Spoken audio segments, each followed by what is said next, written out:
Cosa c'entra la tangenziale di Mestre con il futuro del millenario ex convento di San Nicolò e dell'ex caserma Pepe del Lido di Venezia? Il progetto attorno alle due storiche strutture, una di proprietà comunale e l'altra demaniale, porta anche qui. Tra gli attori del progetto c'è infatti anche una casa delle piccole e medie imprese italo-cinese, il cui rappresentante per il Veneto, impegnato quindi in un progetto stimato attorno ai 54 milioni di euro, e un ventottenne che secondo l'anagrafe abita qui. Risulta residente effettivamente nel comune di Venezia, in un condominio con vista sulla tangenziale. In questo condominio ci sono varie persone di nazionalità straniera, però guardando sul campanello il cognome di questo imprenditore non c'è. All'indirizzo indicato all'anagrafe comunale risulta invece residente, o comunque risulta sul campanello, una persona di nazionalità albanese.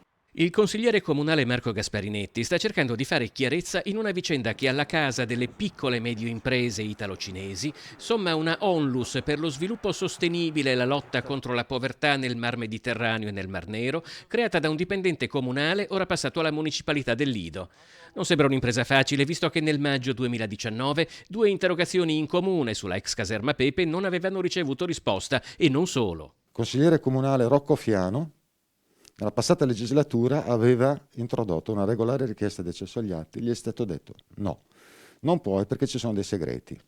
Interessante. Una seconda richiesta di accesso agli atti presentata da una giornalista di un importante quotidiano, e alla giornalista è stato detto no, non puoi vedere le carte. Un'associazione di cui non posso fare il nome a sua volta ha fatto una richiesta di accesso agli atti e le è stato risposto no, non puoi.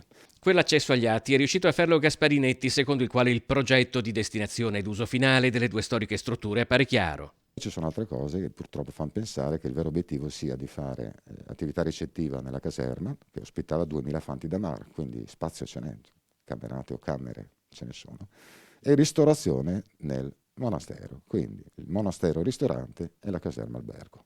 Gasparinetti chiede chiarezza. Venezia conta negli ultimi anni diversi precedenti con l'imprenditoria orientale, non tutti andati a buon fine. Palazzo Pari Papadopoli e Palazzo Donà, quindi sede del comando della Polizia Municipale e la sede dei servizi sociali, sono stati venduti dal Comune di Venezia a un imprenditore che doveva farne degli alberghi. Gli alberghi non ci sono, i fornitori non sono stati pagati, l'acquirente è sparito. Palazzo Pisani Moretta era stato acquistato da un'imprenditrice cinese che di professione faceva in realtà la professoressa. Ha pagato la caparra, non ha mai pagato il saldo, ha lasciato la caparra sul piatto e sono milioni di euro. È una vicenda quantomeno strana, e Palazzo Pisani Moretta non è stato poi venduto a chi diceva di avere i soldi per comprarlo.